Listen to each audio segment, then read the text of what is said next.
nuestro conferencista y a nuestro moderador. Tenemos con nosotros el día de hoy al doctor Delfino Vargas Chanes, y por la moderación está a cargo Walter Rangel del INEGI. Bienvenidos.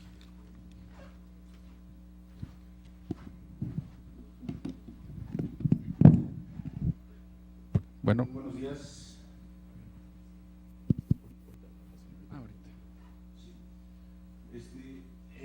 Para continuar con este interesante foro estadística, tenemos aquí a una personalidad relevante sobre un tema también importante, sobre todo para los productores de información, donde se enfrentan día a día con este problema de los datos faltantes, o datos incongruentes, o a veces se les llama aberrantes, ¿verdad? Tenemos aquí al doctor Delfino Vargas Chanes, quien es profesor e investigador de la Universidad Nacional Autónoma de México, adscrito al Programa Universitario de Estudios del Desarrollo.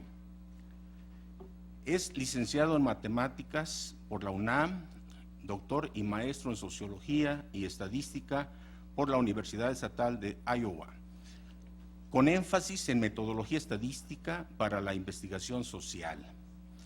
Ha sido investigador en los Estados Unidos en diferentes instituciones, entre ellas en la Clínica Mayo de Rochester, Minnesota, en la Universidad de Pensilvania y en la Universidad Estatal de Arizona. En México colabora en proyectos con el Colegio de México. Sus líneas de investigación son el desarrollo de metodologías cuantitativas para la investigación social, desarrollo de índices de medición, instrumentos de medición, modelos de ecuaciones estructurales, modelos lineales jerárquicos multiniveles, análisis de datos faltantes y métodos avanzados para el análisis de datos longitudinales. Ha publicado en diversas revistas académicas arbitradas nacionales e internacionales en las siguientes áreas: medicina, psicología, sociología, administración, entre otras. Ha impartido cursos en diferentes instituciones mexicanas, como el Colmex, el Instituto Tecnológico Autónomo de México, el Banco de México, asesor del Coneval, Cedesol, el CONAPO, en estudios orientados a la medición de la pobreza. Ha obtenido diversas distinciones como la medalla Gavino Barreda por la UNAM, el premio a la excelencia por su disertación doctoral por la Universidad Estatal de Iowa, y pertenece al sistema de investigadores nacionales del CONACYT nivel 1. Le cedemos la palabra al doctor Delfino Vargas.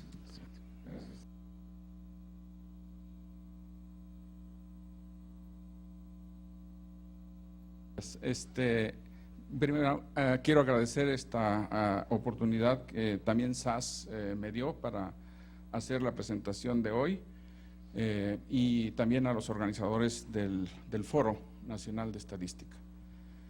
¿Qué me motivó presentarles este trabajo? Vamos a ver si funciona esto. ¿Cómo le hago? Ya funcionó. También quiero enfatizar que la doctora María Merino no está presente, pero es un trabajo que es compartido los créditos con ella en el ITAM. ¿Qué me motivó a hablar de datos faltantes y de curvas latentes de crecimiento? Bueno, básicamente porque en la práctica común que tienen muchos investigadores o muchos analistas, cuando se encuentran en la triste realidad de que ya llegan los datos y de repente hay datos faltantes, ¿qué hacer con ellos? Hay en diferentes áreas donde estos problemas surgen: ciencias sociales, en ciencias políticas, en economía, en la educación, en medicina, en mercadotecnia. En fin, en diferentes áreas se encuentra uno con este dilema. Claro, la mayor parte de los paquetes estadísticos, como un procedimiento estandarizado, lo que hacen es, si alguna información es faltante, pues la eliminan, ¿no? Y a veces el usuario se da cuenta de ello, a veces ni se percata de que existe ese problema. Entonces, en general, las causas por las que los datos son faltantes son diferentes. De hecho, podemos categorizarlas en dos grandes rubros. El que se llama datos faltantes por unidad es pues, la no respuesta, y creo que eso merece un tratamiento por separado, porque con la no respuesta existe una aproximación estadística para tratar ese problema. Otro problema, que es el que voy a abordar ahora, es cuando los ítems de un cuestionario no se contestan y por alguna razón, y eso se llama datos faltantes por pregunta, digamos, lo que llaman en inglés el item non-response, y por el otro lado es el unit non-response. Entonces yo voy a hablar del item non-response para que entremos así ya en materia del asunto de las imputaciones.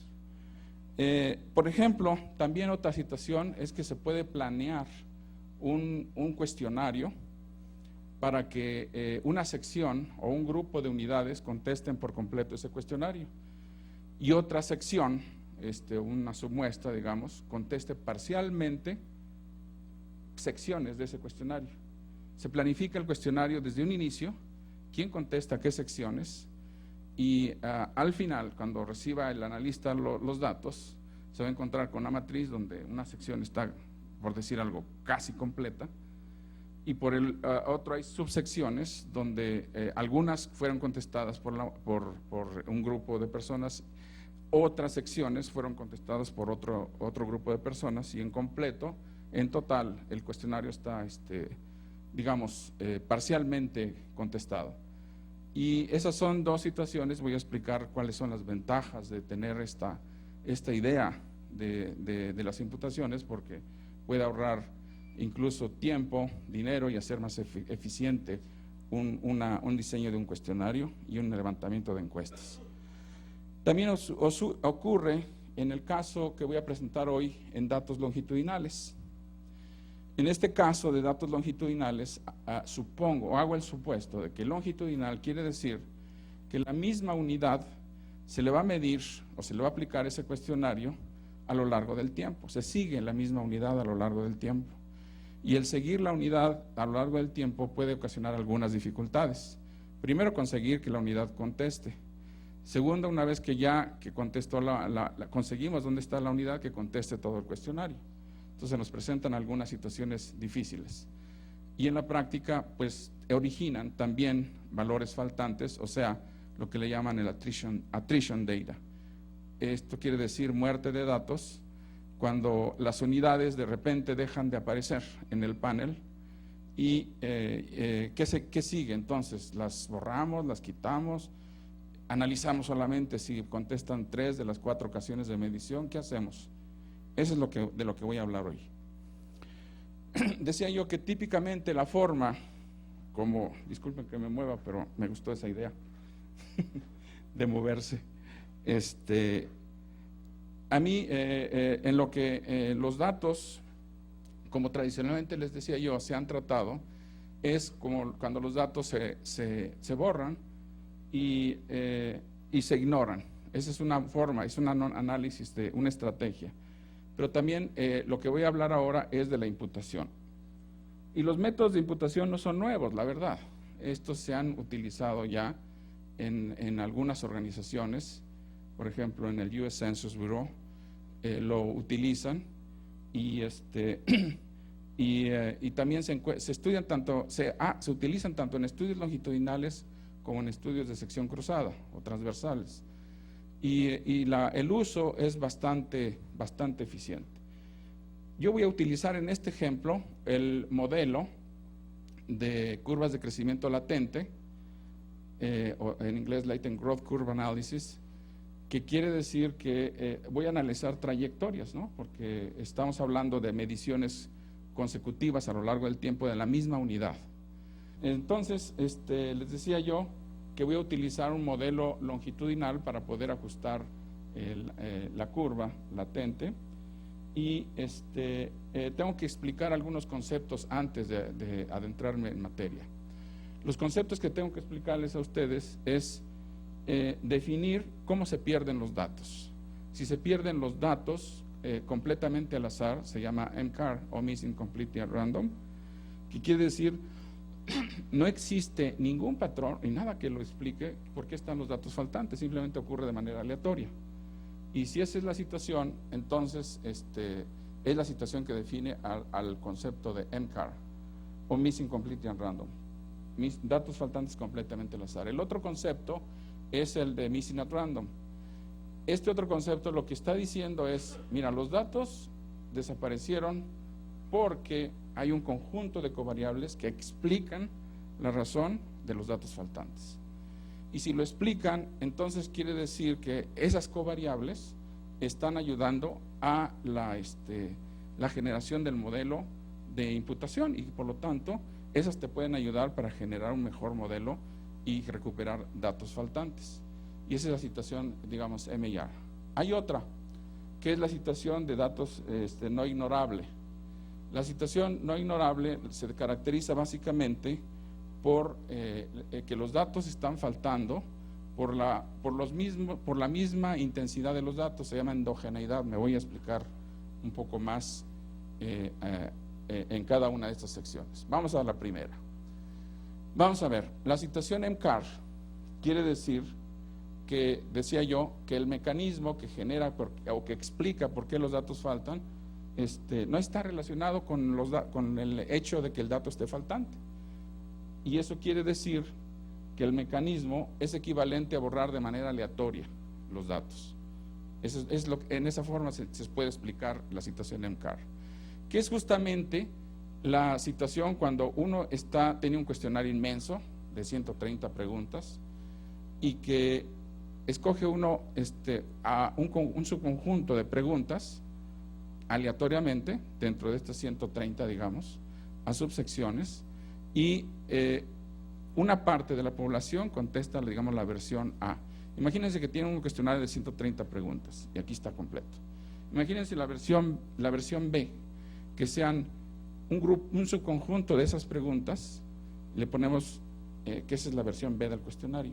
Luego una versión C, que sean los complementos de las otras que nos seleccionaron, para simplificar el ejemplo. Tenemos A, B y C. Aplicamos ese cuestionario y el mecanismo, como estamos induciendo el diseño del levantamiento de encuestas, es MCAR, porque básicamente el investigador es el que está imponiendo la restricción y la aleatorización y selección de qué preguntas se preguntan en qué versión, en la A, en la B o en la C. Ese mecanismo me genera justamente la situación MCAR. Dice aquí que en realidad la condición MCAR es un supuesto muy fuerte, que solo se puede satisfacer cuando hay una planeación del cuestionario donde algunos ítems se preguntan al azar. En la práctica, este mecanismo de ignorabilidad es poco frecuente porque pues solamente cuando el investigador induce la aleatorización es cuando se cumple. Y en la práctica, pues las situaciones MCAR son raras. El segundo mecanismo, decía yo, es la situación MIR. En la situación MIR, el mecanismo se llama datos faltantes al azar, Missing at Random. Y eso quiere decir que la distribución de los datos faltantes no depende de los valores perdidos, depende más bien del mecanismo y de las covariables que lo explican. O sea, hay un grupo de covariables que explican la razón por la que los datos son faltantes. Y esas covariables las debo tener presentes en mi cuestionario para poder transformar la situación MCAR en una situación MIR, MAR. Aquí dice, por ejemplo, si no tengo el ingreso, ok, frecuentemente es la variable que nos falta. La gente tiende a no reportar ingresos altos, por ejemplo, pero si tengo un conjunto de covariables que hablen de las características del hogar, de los artículos, pues que si tienen artículos eléctricos, que si, etcétera, algunas covariables que me expliquen número de autos, qué sé yo, ¿no? Que me expliquen el ingreso, entonces esas se convierten en covariables que eventualmente pueden explicar el mecanismo MEIAR. Entonces, sí puedo hacer realmente imputaciones bajo esa condición MEIAR. Digamos que en la práctica común en la que yo me he enfrentado, el 90% de las situaciones cae en este tipo de mecanismo, porque afortunadamente con los instrumentos con los que yo he trabajado, tienen covariables con las cuales yo pueda realmente construir lo que le llaman el Imputer's Model, el modelo de imputación. Y ese modelo de imputación me va a permitir realmente transformar buena parte de las situaciones en una condición MEIAR. Y es muy fácil caer en esa situación, en esa circunstancia. Tengo aquí algunos ejemplos de los mecanismos MCAR y MEIAR. Y aquí está, dice uno, si la probabilidad de registrar el puntaje de abuso de alcohol, hablemos de ese problema de abuso de alcohol, es la misma para todos los individuos sin importar su nivel de ingesta o edad, nada, o sea, no hay covariables que lo expliquen, simplemente está faltando completamente al azar, la situación se llama MCAR. Si la probabilidad de registrar abuso de alcohol depende de ciertas covariables, entonces esta situación se transforma en una situación de faltantes al azar, MEIAR. Entonces, para distinguir estas dos situaciones, uno debe saber si cuenta con variables que expliquen la ausencia de los datos, o si no cuenta con ellas, y si no cuenta con ellas, entonces caemos en dos situaciones. La peor de todas estas es el no ignorable, y esto se explica por el asunto de la endogeneidad. Me explico. Cuando la variable misma es la que causa el hecho de que un individuo no reporte esa variable, se llama endogeneidad. Es decir, la misma variable es la que está causando y no hay otra que le explique. Si en la encuesta no tengo ninguna covariable que me explique el ingreso, la situación se transforma en no ignorable. Si la misma covariable, la misma variable que está faltando, falta porque es alta, pero no hay nada que le explique, esa situación se llama no ignorable. Y esa es la situación, digamos, más difícil de resolver. De todas las tres que expuse, digamos, la más común es la situación MEIAR, y que el 90% de los casos en los que yo me he enfrentado cumplen con esa condición, y pocas condiciones cumplen el mecanismo MCAR, y algunas situaciones que no tengo covariables suficientes son situaciones no ignorables. Por eso es bueno que en la planeación de un estudio, en la situación basal al menos se tengan exceso de covariables si ustedes gustan, porque no sabemos en qué momento podemos utilizarlas, y algún uso que les podemos dar es justamente el de reconocer y transformar esas situaciones de no ignorabilidad a situaciones de MEIAR, porque ahí en ese terreno, en el mundo de MEIAR y en el mundo de MCAR, los métodos son más comunes y más simples, relativamente simples. Ahora hablemos de los datos longitudinales. Aquí les estoy mostrando una matriz de datos, donde en esta situación lo que estoy reflejando es el primer año de mediciones para una sola variable, digamos, al uso de alcohol, ¿no? Voy a decir, ¿por qué tanto uso de alcohol? ¿Será que este cuate se fue ayer? Bueno, trabajé muchos años con estos tipos de datos. La primera medición es, se tiene casi toda la muestra de inicio y reflejan la condición de que en la primera ocasión de medición, pues digamos, casi no hay datos faltantes, digamos. El segundo año se visitan a los mismos individuos y resulta que algunos se nos pierden, la sección en blanco. De hecho, en este estudio, en el ejemplo que estoy dando es el Iowa Youth and Family Project. En este estudio lo que sucedió es que algunas familias empezaron a faltar y para ese entonces no se sabía si iba a ocasionar problemas en el tamaño de muestra, en la potencia estadística, que se iba a disminuir y si iba a haber capacidad de inferencia. Entonces de inmediato se tomó la decisión de incorporar nuevas familias, esas que aparecen abajo en color salmón, y eso generaba datos faltantes de esas familias nuevas en la primera ocasión, datos en blanco. Y así sucesivamente. El cuadrito de abajo va ejemplificando cómo se incorporaron nuevas familias en cada ocasión de medición para tratar de balancear un poco el problema de datos faltantes. Pero, nótese, de todas maneras, tenemos datos faltantes para la muestra maestra, digamos, la principal, y también hay datos faltantes en, digamos, las condiciones de reemplazo. Pero toda esta información, nos preguntábamos si esto iba a poderse ajustar los modelos, en este caso de curva latentes de crecimiento, y qué grado de daño podrían causar en la inferencia. Esas eran las preguntas.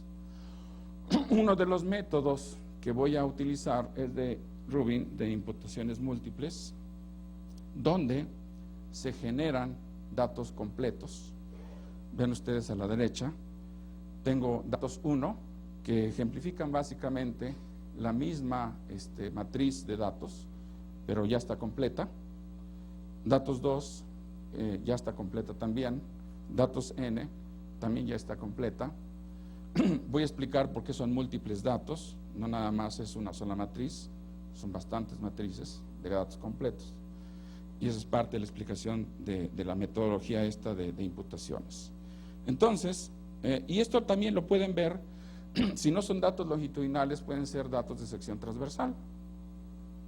Ahora, Y1, Y2, Y3 y Y4, pues podrían conceptualizarlo como variables, ¿no? Si son de una sección transversal, pues son algunas variables tienes y otras no las tienes. Entonces, las otras, las de abajo, bueno, no sé qué explicación podría darles. Yo me acuerdo, hice un trabajo que lo presenté después en un congreso, donde propuse esta idea. Teníamos un cuestionario y el cuestionario tenía 700 casos. Digo, 700 unidades que había que encuestar. De esas solamente contestaron aproximadamente 300 familias, faltaban 400. Y los investigadores dijeron que pues tenían dudas si había suficiente representatividad o no en la inferencia. Entonces lo que yo propuse era que, bueno, pues que hiciéramos la aplicación del nuevo cuestionario, pero reducido, y la reducción era al azar, como el esquema que les platiqué al inicio, ¿no? O sea, el cuestionario era, digamos, truncado al azar, pero había versión A, versión B y en ese caso había versión C. O sea, el cuestionario se particionaba en pedacitos. Y yo me fui a encuestar a esas 300 que faltaban, 400 que faltaban, y me llevé unos portazos muy buenos. Como encuestador tuve que hacer eso. Pues era parte de mi entrenamiento, pues. Entonces hice el análisis ahora, primero con los datos completos y después con los datos imputados. La conclusión de ese trabajo que hice fue, si haces el análisis con los casos completos nada más, lo que pasa es que el error estándar se incrementa y los estimadores puntuales quedan más o menos en el mismo lugar. Si utilizas ya los 700 con estas imputaciones múltiples, los estimadores puntuales casi son muy similares a los anteriores, pero el error estándar se disminuye. Entonces hubo, digamos, los resultados sí mostraron que el hecho de incrementar estas estrategias podría en alguna forma mejorar los resultados. Pero bueno, es partiendo de esta misma idea, ¿no? Ahora esta idea la extiendo a datos longitudinales y trato de ver qué pasa, qué estrategias debo hacer analíticas, debo enfrentarme para resolver este problema de datos faltantes. Voy a probar dos métodos para hacerlo. Voy a utilizar el método de FIML, el de máxima verosimilitud con información completa, y voy a utilizar el otro método que se llama imputaciones múltiples, y voy a ver su eficiencia, qué tan eficientes son ambos métodos para poder hacer estos. Les explico un poco en qué consiste FIML. Supónganse que tienen ustedes un cuestionario con 3 preguntas. Ahí están X1, X2, X3, y que X1 no se contesta en N4 tamaño de muestra, o sea, no se contestó allí. X2 no se contestó en N3, el tamaño de muestra de gente, de personas que no contestaron esa pregunta. Y N2 es el tamaño de muestra de las personas que no contestaron la pregunta 3. Digamos, es un ejemplo bastante sencillo. FIML lo que va a hacer es construir matrices de varianzas y covarianzas de estos subconjuntos para tratar de reconstruir una varianza de matriz de covarianza y covarianzas final. Pero digamos lo hace por pedacitos. Por ponerlo de forma figurada, son parches que cubren toda la matriz de covarianzas hipotéticamente original. A ver si me explico. Máxima verosimilitud, en este caso no hay imputaciones. Lo que hace es agrupar diferentes conjuntos de valores y patrones, identifica patrones donde hay información completa, parcialmente completa, y lo va haciendo en todos los pedacitos. Normalmente el número de patrones de información completa varía, pueden haber hasta 11 patrones o 20 patrones, varios patrones de información incompleta, y FIML va detectando qué porcentaje de variables están completas y cómo construir las matrices de covarianzas. Y con este enfoque, en realidad, no hay un procedimiento de creación de datos o imputación de datos, sino trata de mantener una cobertura y de recuperar cuál sería la matriz de covarianzas completa, si los datos estuvieran completos, pero lo hace por pedacitos, por parches. Aquí les muestro entonces cómo surge para el primer patrón su matriz de covarianzas, y para el segundo patrón o para el 10º patrón construye la matriz de covarianzas parcial. Aquí están, digamos, los tres grupos de matrices de covarianzas, y lo que hace al final es calcular la log verosimilitud de todos los casos, y entonces en este último caso, en C-teta, trata de maximizar y obtener una matriz de covarianzas general. Esa es básicamente la idea de FIML. Y con esa matriz de covarianzas general, entonces ya puede proceder al modelado estructural. En este caso, el modelado estructural correspondiente es de modelado de datos longitudinales. Estas técnicas no se restringen a modelado estructural, se pueden ampliar a cualquier tipo de datos, no necesariamente modelado estructural, pero es la misma idea. Regresiones, cualquier otro modelo también se puede aplicar, siempre y cuando, si van a hacer imputaciones, debe haber un modelo de imputación y un modelo analítico. Hay dos condiciones o dos modelos separados. El modelo de imputación es el que me explica qué variables y cómo es que se van a recuperar los datos. Y el modelo analítico es el modelo final que me sirve para hacer las inferencias del estudio en cuestión. Son dos cosas. Que si las variables se traslapan, sí se pueden traslapar, claro. En el caso del modelo de imputación, la variable dependiente es presente o ausente, ¿no? El dato está completo o falta. Y en el modelo analítico, pues su variable de respuesta es la del estudio que ustedes estén haciendo. Entonces, el modelo de imputación sí debe contener, bueno, pues tratando de simular la presencia de M&R. En la imputación múltiple, ¿cómo vamos en tiempo? Ahí va. ¿En tiempo vamos bien? Okay. La imputación múltiple, entonces, se basa en la idea de crear M conjuntos completos, de datos completos. Y para cada dato completo se obtiene un estimador único. Si ustedes generan una imputación, yo he hecho un caso extremo que hice fue generar 50 datasets, 50 conjuntos de datos completos y 50 modelos. Claro, pues si a cada dataset le corresponde un solo modelo. Luego Rubin dijo, bueno, ¿y qué hago con 50 modelos? Entonces propuso crear las reglas de Rubin, que en un momento más explico, que sumarizan o resumen los 50 modelos en uno solo. Ahí en esta transparencia les muestro cómo se crean 5 datasets. Las interrogaciones tratan de mostrar los datos faltantes, digamos.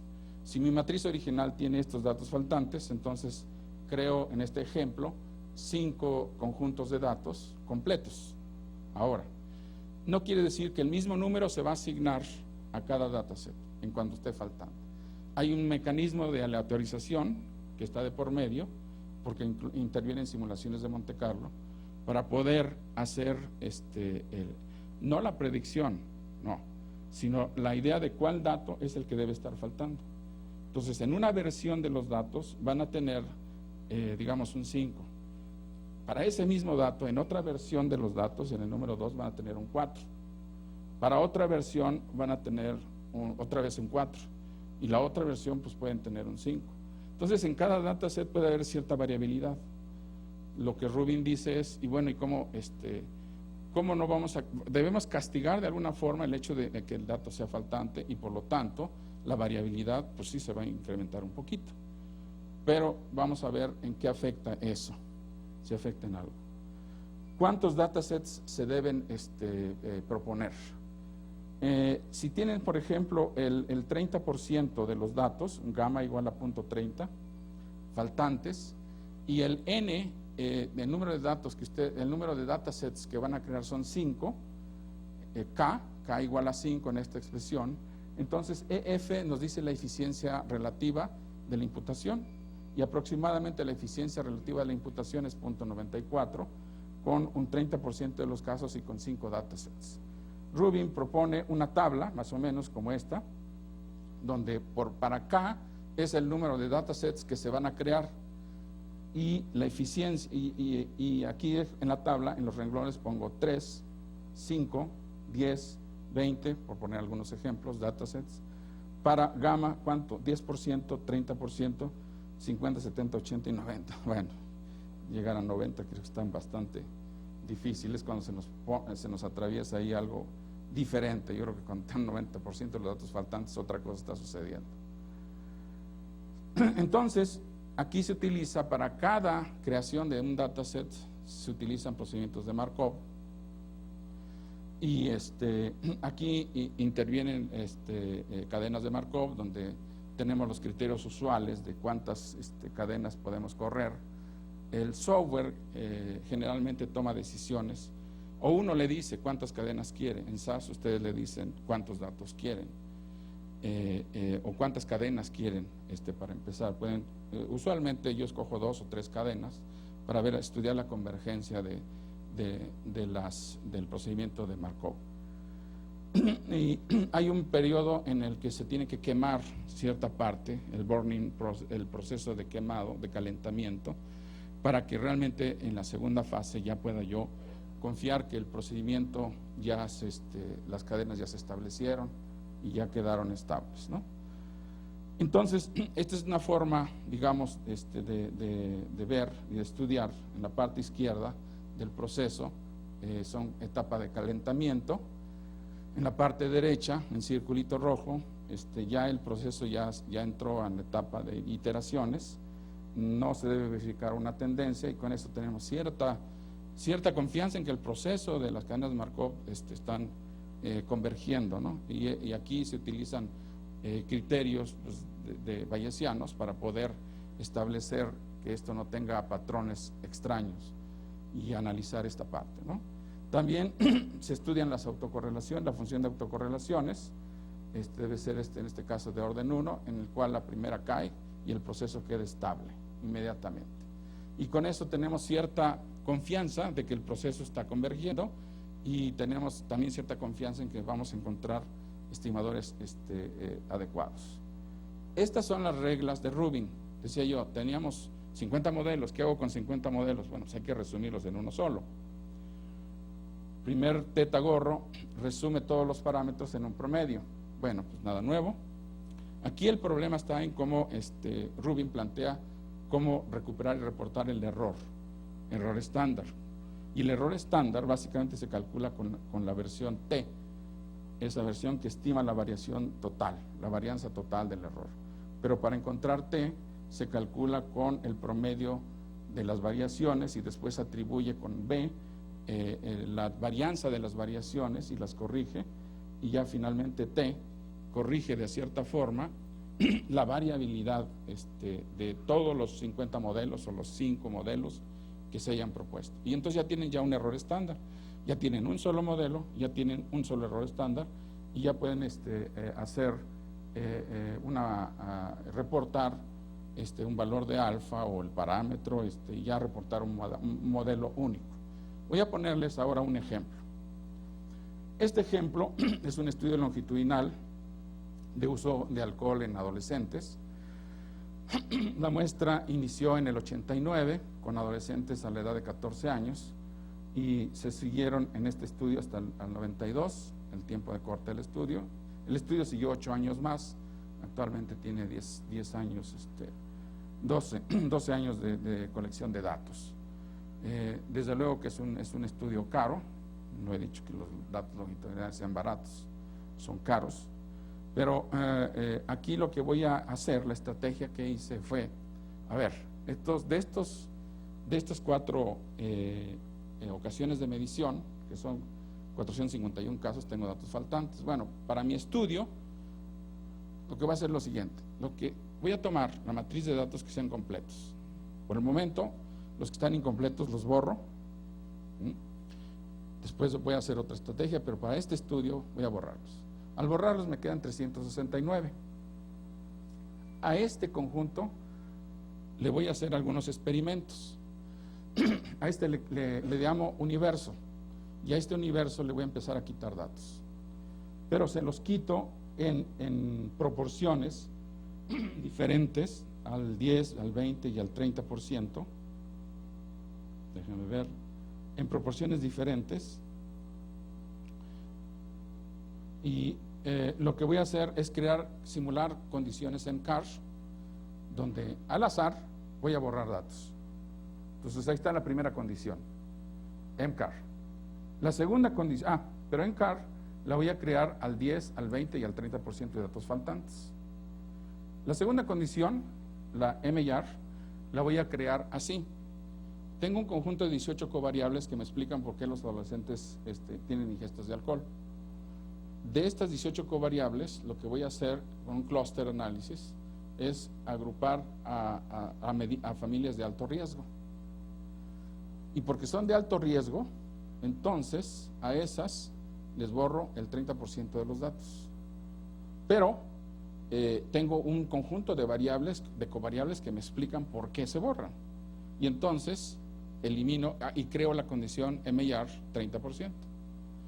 Y por último, creo la condición NI de adolescentes de no ignorables, solamente con este criterio.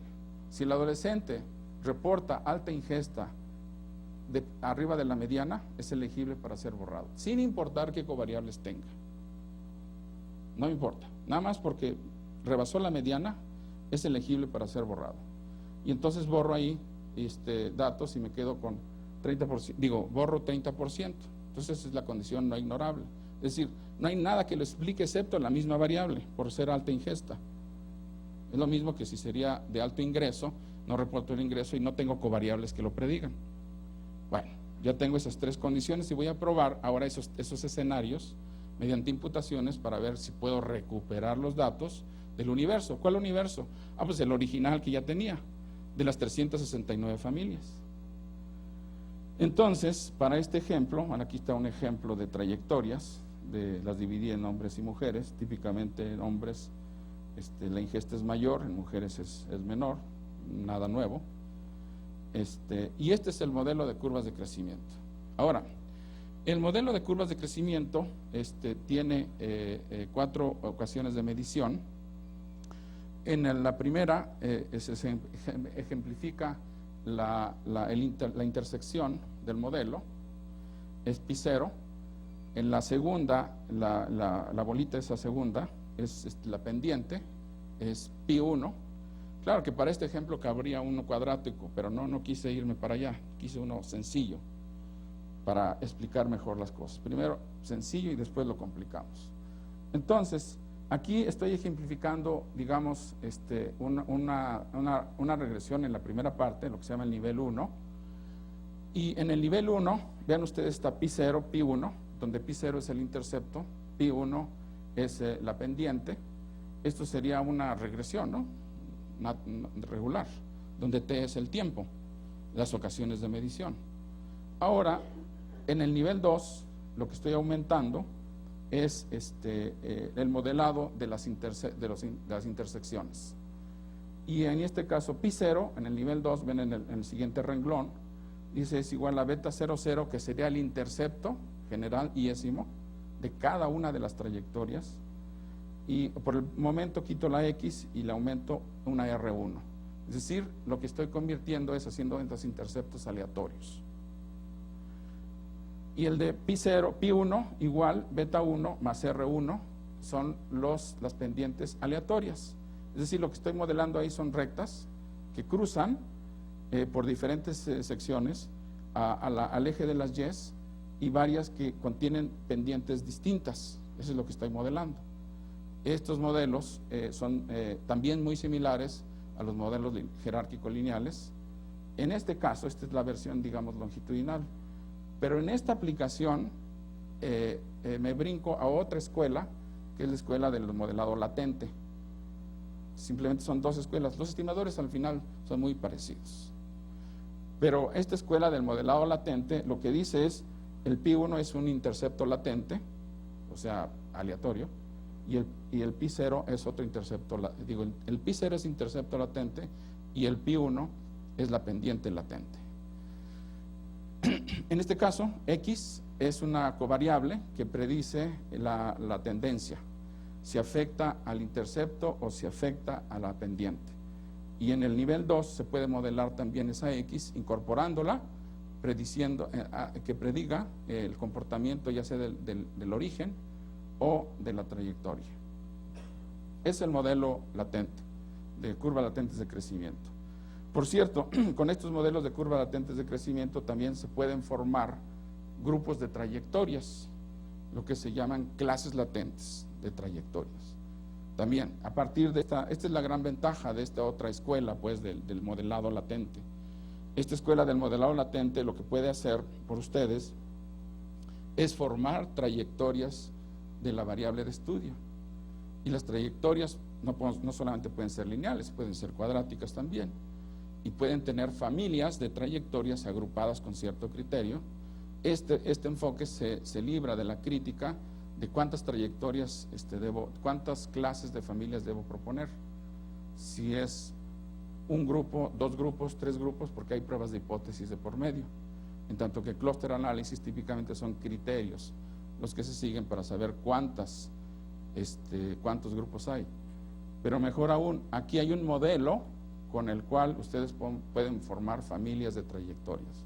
Bueno, eso fue un comercial extra. Aquí no lo hice. Aquí voy a estudiar la respuesta. Ya estamos terminando. Lo voy a estudiar los modelos en cuanto al sesgo. Cuánto comparado, beta sin gorro es el modelo poblacional, el de los 369 casos originales. Beta gorro es cada uno de los modelos que ajusté en los diferentes escenarios. Para esto utilicé el PROCMI en SAS para poder hacer la simulación, los ajustes. La simulación es sí exacto de los multiple imputation. MI es multiple imputations. Y para probar el FIML utilicé M+, la versión actual. Vamos a ver. Estos son los resultados. Vean ustedes, en la primera sección de resultados que pongo, en rojo está el modelo del universo, el de los 369 casos completos, o sea, antes de hacer todo el experimento. Para ese, vean ustedes cuáles son los parámetros de la intersección y de la pendiente pi0, pi1, la covarianza entre pi0 y pi1, otro criterio que se llama RMSA, Root Mean Square Error Approximation, y el tamaño de muestra, ¿no? Ahí observan ustedes. Nuestro objetivo es ver cómo se afectan estos parámetros al estimarlos si no hago caso omiso de los valores faltantes.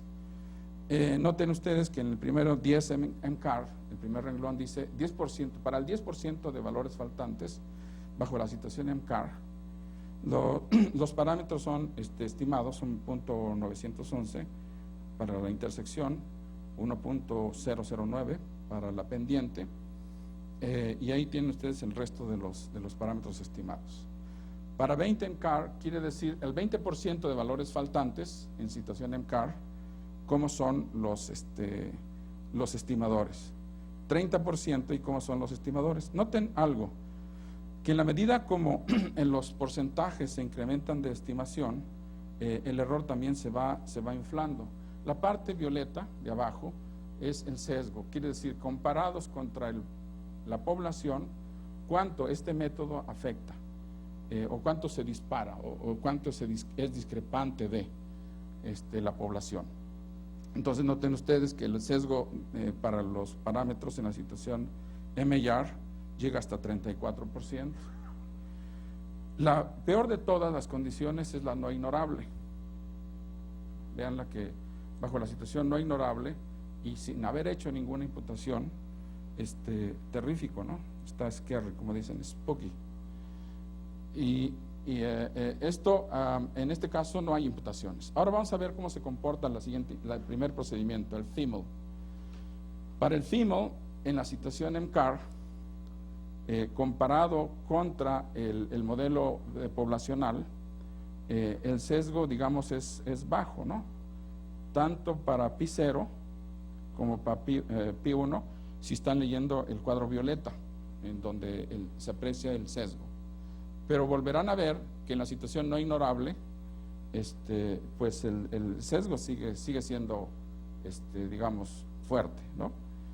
Y digamos que al hacer estas imputaciones, si tienen 30% de los casos borrados, pues no hay, digamos, una razón por la cual preocuparse.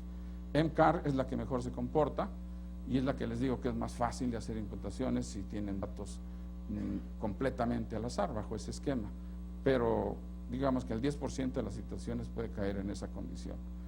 El 90% de las situaciones que yo he visto en la práctica son MAR y más si el sesgo pues no es tan fuerte. Vamos a ver ahora el otro, después de FIML, el de Multiple Imputations con 5 datasets. Y en este caso, pues más o menos se obtienen resultados semejantes. Si hay un castigo en la condición MAR, el hecho de la aleatoriedad, ahí se castigó un poquito más. Y en general, podríamos decir que el NI también, noten ustedes, está altamente sesgado. ¿Qué es lo que podemos concluir de todo esto? Las conclusiones a las que he llegado en esta presentación es que si tenemos situaciones de datos faltantes en datos longitudinales, estos pueden ser recuperados de manera satisfactoria utilizando dos enfoques, el FIML, el de Multiple Imputations. Si ustedes tienen dudas, bueno, pues pueden hacer los dos y luego decidir cuál reportar. Pero en general los dos, claro, el Multiple Imputations tiene más trabajo porque pues hay bastante. Pero créanme, el software hoy día es una maravilla. Ustedes le dicen al software ProgMI y después le dicen otro procedimiento y hace el trabajo de Rubin, o sea, de juntar todos los modelos. Si no les gusta esa plataforma, hay otras plataformas igual. Está Stata, está SPSS, está MPLUS. Y en esas plataformas con cierto grado de dificultad, excepto en MPLUS, en MPLUS es muy rápido igualmente, todos se pueden hacer las imputaciones y en R también, definitivamente R tiene también otras mecanismos para hacerlo. Y bueno, lo que se demuestra con este trabajo es que cuando hay cerca del 10% de datos faltantes, creo que no hay tanto de qué preocuparse. Se puede reportar así los datos o con imputaciones y bueno, va a haber mejoras, pero pues no tanto. Tampoco hay mucho sesgo, creo. Sí, la situación es MCAR o MAR. El problema aquí es distinguir cuándo es no ignorable. Ahí está la dificultad mayor, en donde yo la veo. y pero en el peor de los escenarios, siempre hay que hacer algo por hacer las imputaciones. Es mejor que no hacer nada. Y gracias, y nuevamente gracias a SAS también por esta plática.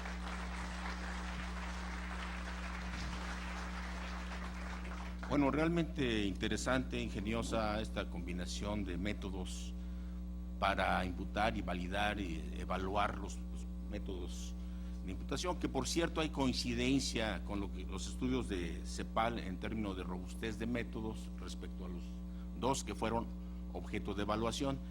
Y por cierto, en el resumen hablaba de 3 métodos, pero bueno, quedó pendiente el otro. Ya, sí.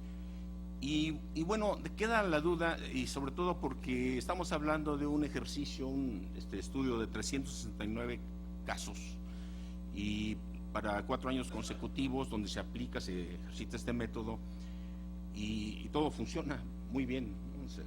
Perfectamente, es muy clara la evidencia.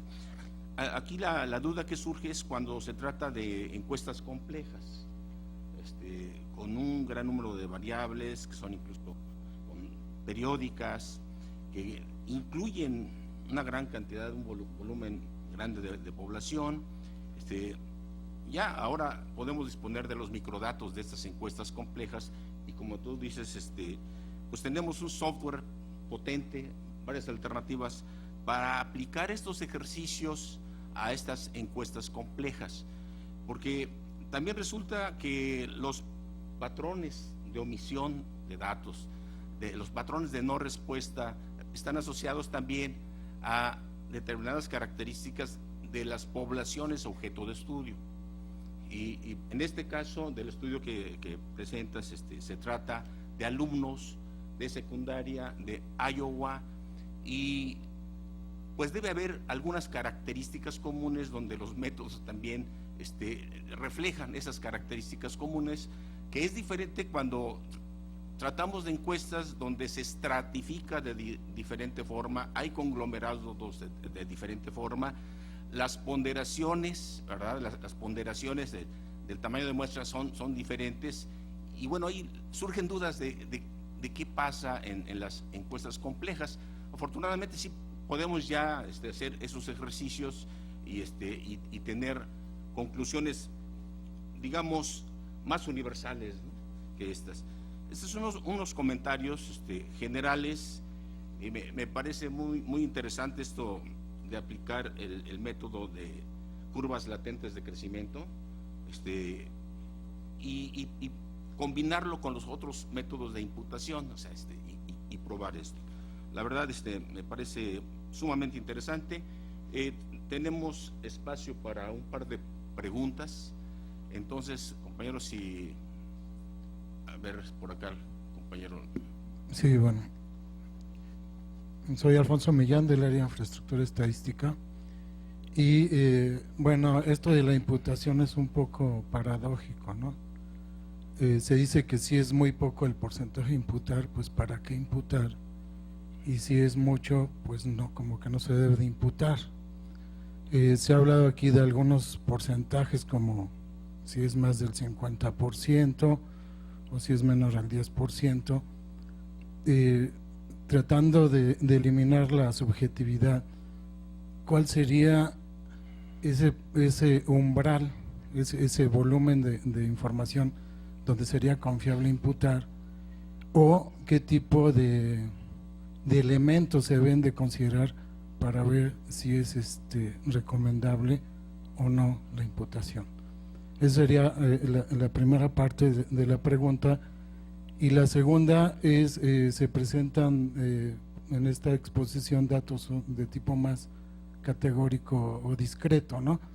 ¿Qué consideraciones se deben de hacer cuando tratamos de variables como ingresos, gastos, remuneraciones, en donde ya no tenemos datos discretos? Gracias. La siguiente pregunta para que conteste los... A ver, Ignacio. Ignacio Méndez, sí, de la UNAM. Tengo dos comentarios, Delfino. Cuando dices tener un exceso de covariables y luego más adelante hablas de todas las covariables posibles o las variables posibles. Yo creo que eso habría que moderarlo un poco. No vaya a ser que alguien se ponga a meter ahí 400 covariables o 500 y dice, son todas las que puedo medir.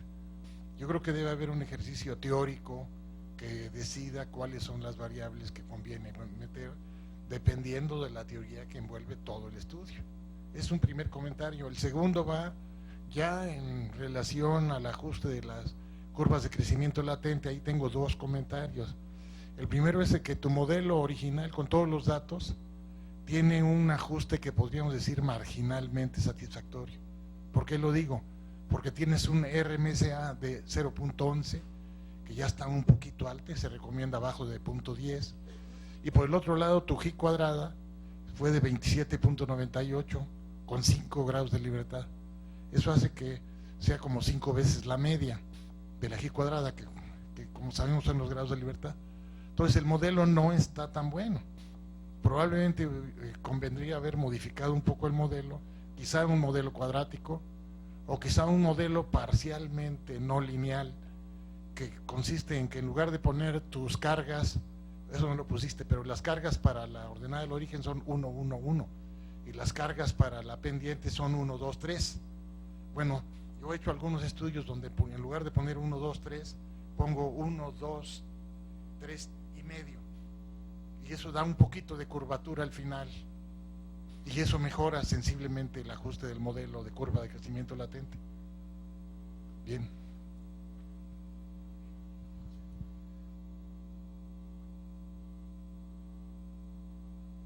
Alfonso, mira, sí, lo de la imputación en mi experiencia, digamos, yo lo que he observado cuando yo recomiendo hacer imputaciones es cuando se empieza a poner en tela de juicio la inferencia, cuando los errores estándar los noto que están demasiado inflados, o sea, todos los resultados apuntan en la dirección correcta, pero no son significativos. Justamente empiezo a pensar, bueno, ¿y qué pasaría aquí? El tamaño de muestra es decir, por el hecho de haber cortado los datos, la potencia de la prueba me está decrementando.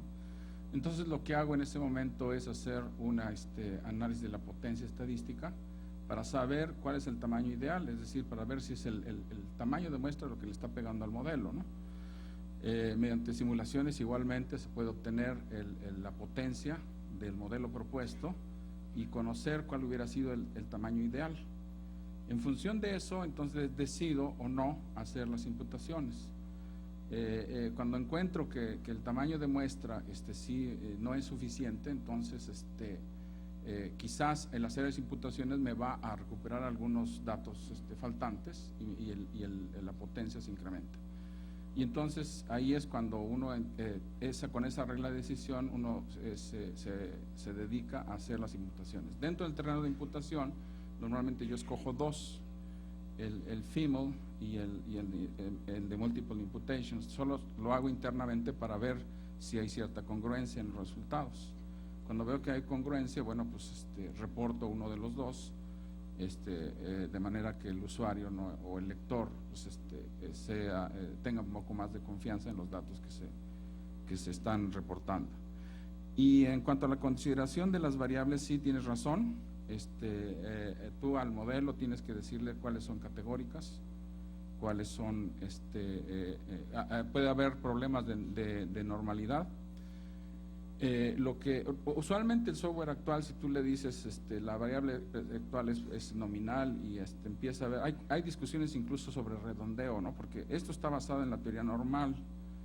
Entonces, cuando los datos tienen distribuciones bastante raras, Cauchy o cosas muy, muy raras, la teoría normal es solamente una aproximación. Debemos tener cuidado y estar atentos a eso. Yo lo que hago cuando me meto al terreno de la imputación, trato de corregir en la medida de lo posible con transformaciones para que la no normalidad, digamos, no afecte mucho, y apelar a que la normalidad asintótica pues se alcance de alguna manera, ¿no? Con el tamaño de muestra, siempre con el riesgo de que esto no suceda. En este trabajo que no presenté ahora, pero hay una sección del trabajo diferente donde empiezo a hacer violaciones de normalidad. Y entonces creo normales multivariadas, distribuciones no normales multivariadas, y los datos no son nada normales, y vuelvo a repetir el mismo ejercicio y casi con la misma eficiencia.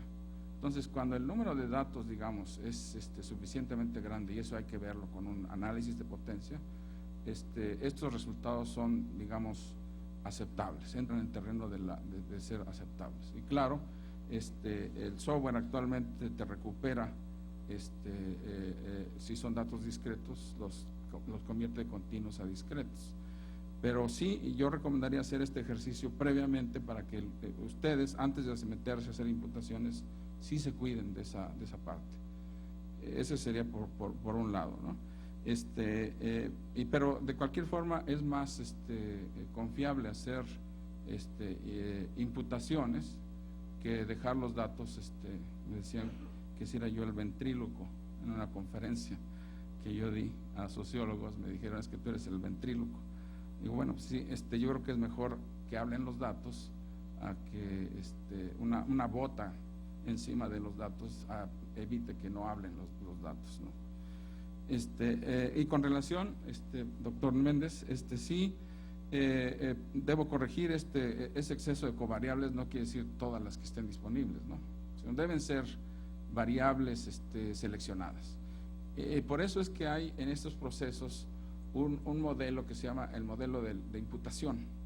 Y el modelo de imputación, que puede crearse ya vía logística, es una forma de hacerlo, donde 0 es ausente y 1 es faltante.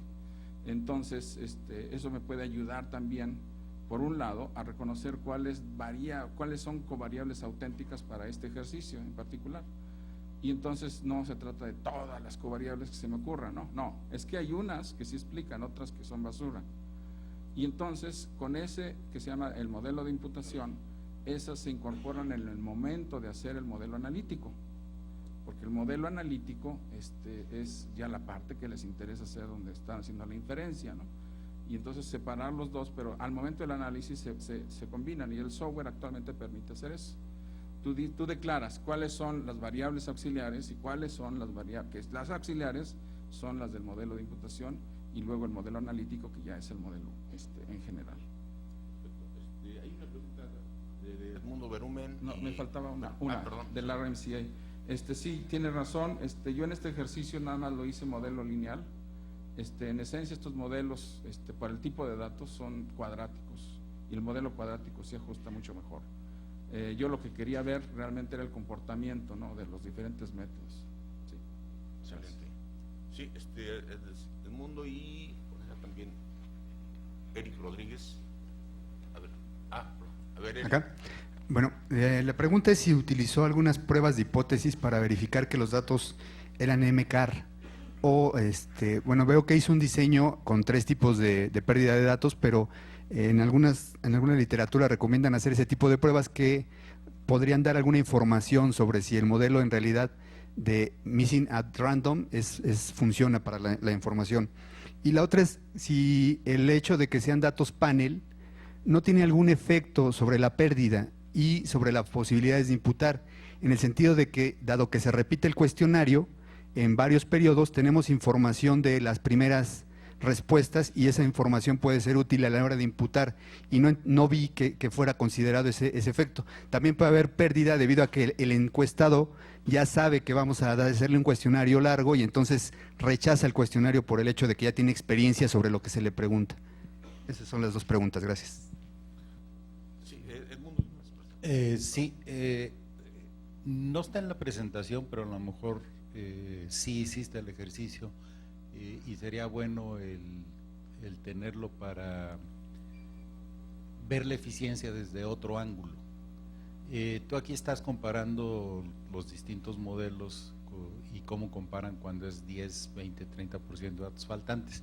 A mí me hubiese gustado ver cómo compara 10% de datos faltantes de estos modelos versus los viejos tradicionales de imputa la media o usa HATDEC, COLDEC como métodos de imputación, qué tanto gané en eficiencia con estos modelos más complicados versus aquellos simplones de impútale la media y mejora conforme aumenta el porcentaje de datos faltantes estos modelos, o la eficiencia es la misma independiente de qué porcentaje de datos faltantes tienes. Gracias. Sí, respecto de la primera pregunta, de que si hice pruebas, bueno, pues yo estuve induciendo, ¿no?, la modelización de datos faltantes.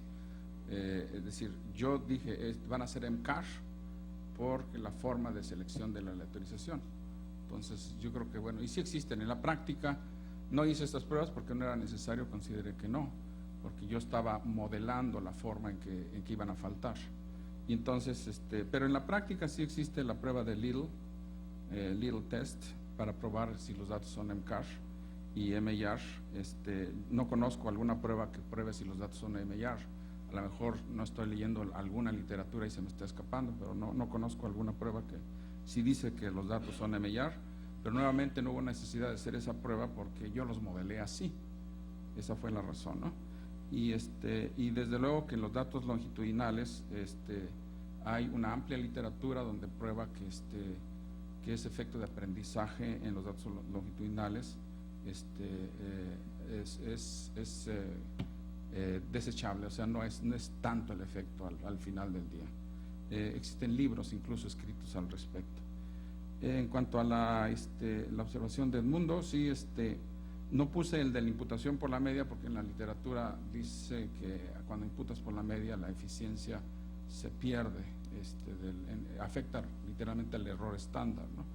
Pero a lo mejor sí es buena idea y poner ese otro alternativa de imputación, no sé, pero esa práctica en los libros que yo he leído sobre imputación, a Rubin, a Schaefer, a varios, siempre mencionan lo mismo, de que es una alternativa, sí usualmente usada, pero muy usada, pero no es nada recomendable, es lo que dicen. Pero o sea, a lo mejor vale la pena, ya que está produciendo esos resultados, ponerlo, ¿no? Gracias.